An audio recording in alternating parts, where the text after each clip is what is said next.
Welcome to my channel. I'm Chastity and this is Corporate Audacity, a channel where we discuss the audacity of corporations, the perils and triumphs of working in the corporate world. In today's video, we will discuss the Payless Penny-Pinching that corporations are doing right now as they desire to get more for less from employees. This topic was recommended by one of our trusted subscribers, so thank you to Aaron for your recommendation. Let's dive right in. The government and corporations alike have touted the high number of jobs created over the past year. They've boasted about the low unemployment rates, which, don't get me wrong, is a great thing. It's wonderful to see jobs available in abundance.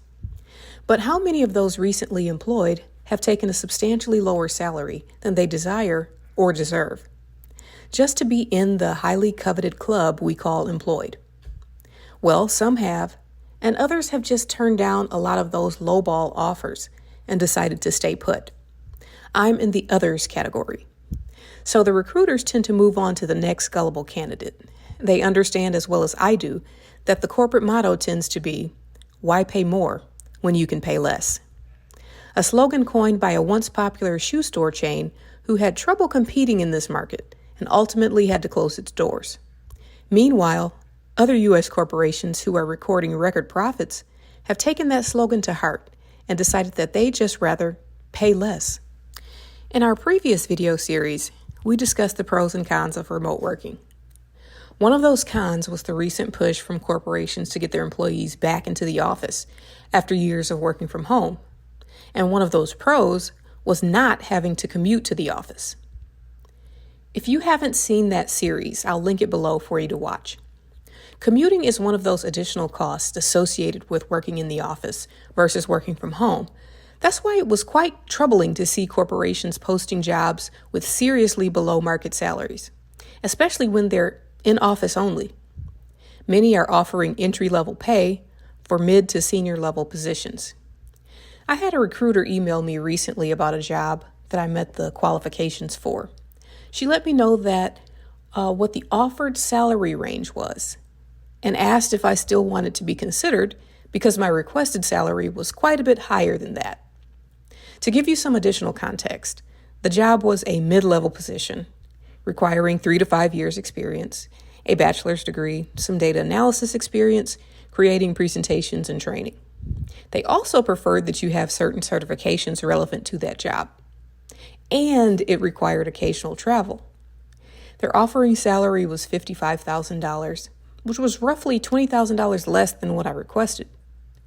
So before I took myself out of the running, I asked if the company paid for those certifications that they prefer you have. Those certifications that cost about $1,000 to obtain and more than $1,000 per year to maintain. The answer from the recruiter was a big fat no. Therefore, I had to release myself from consideration. But this was not just a one-off experience. I've had this conversation with several recruiters. Having been in the same business for 15 years, I know the market rate. If there is less than a $5,000 deviation from that, I can work with the employer and try to make it up in raises and bonuses, which I've been fortunate to do in previous gigs.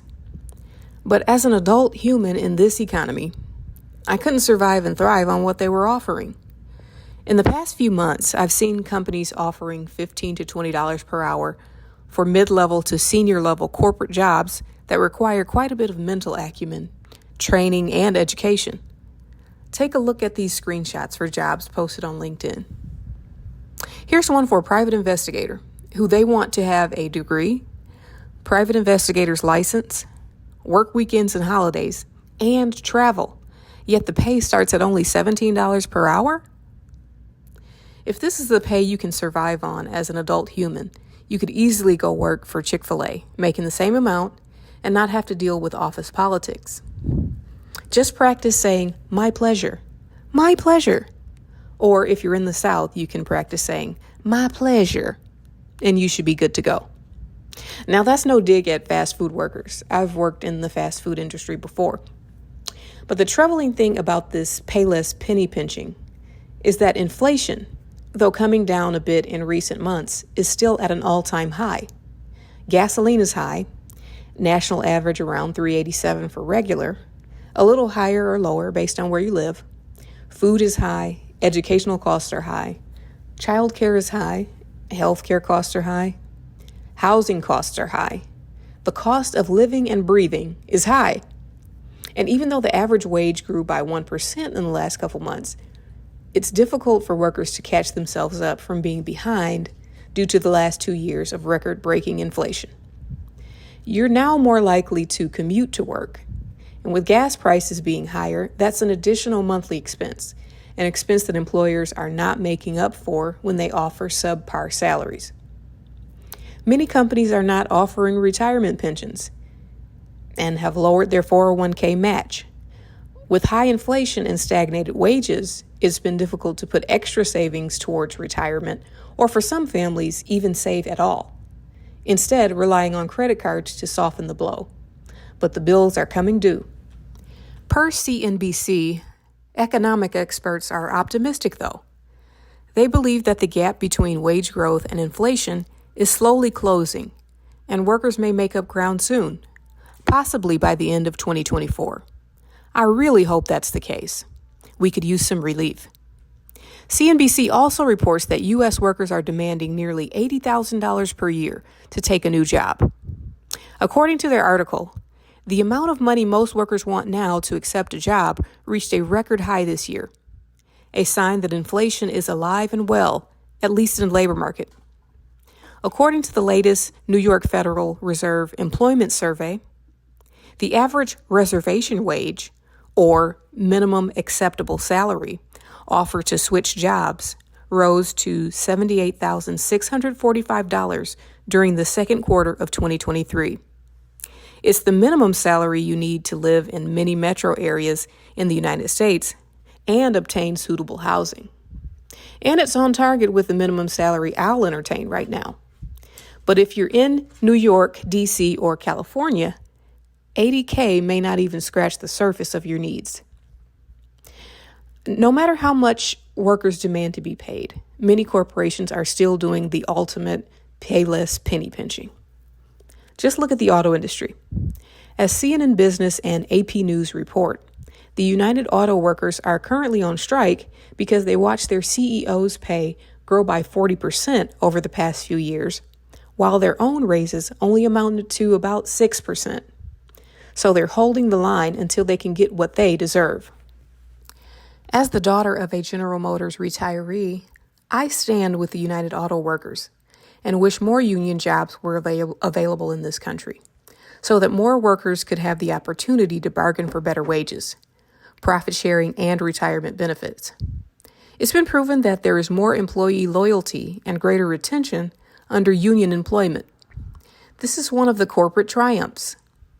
Here's a great article by the Century Foundation where they discuss how unions work well for the economy and separate the myths from facts. But not many industries offer union gigs, unfortunately.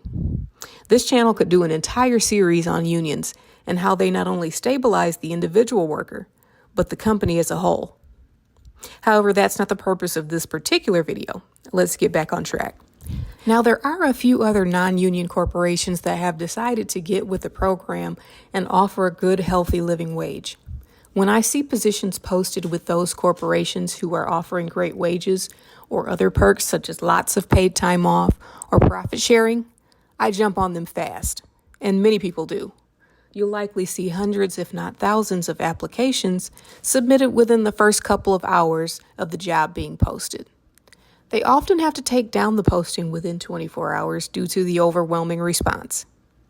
My suggestion, if you're in the job market, is to set an alert specifically for those companies or positions so you can be first in line. Also, search for current employees at those same companies on LinkedIn and try to connect with them there, so that when they post about openings on their team, you're the first to know. Follow the recruiter's page because they usually reach out to their followers list first when they have an opening. This may not guarantee you an interview, but it may give you a better chance of getting your face in front of the people who know the people who matter. Let me know in the comments section if you've seen any great companies offering great pay, or if you've run into more of the Payless Penny-Pinchers. Either way, I'd like to hear from you. So let's keep the conversation going. There are a few topics on my radar that I'd like to discuss with you all in the coming months.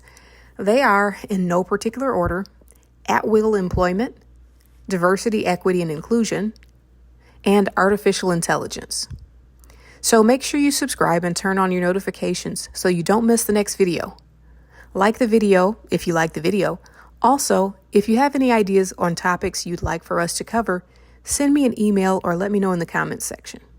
All the articles referenced in this video are linked below. I'm Chastity, and this is Corporate Audacity. See you next time.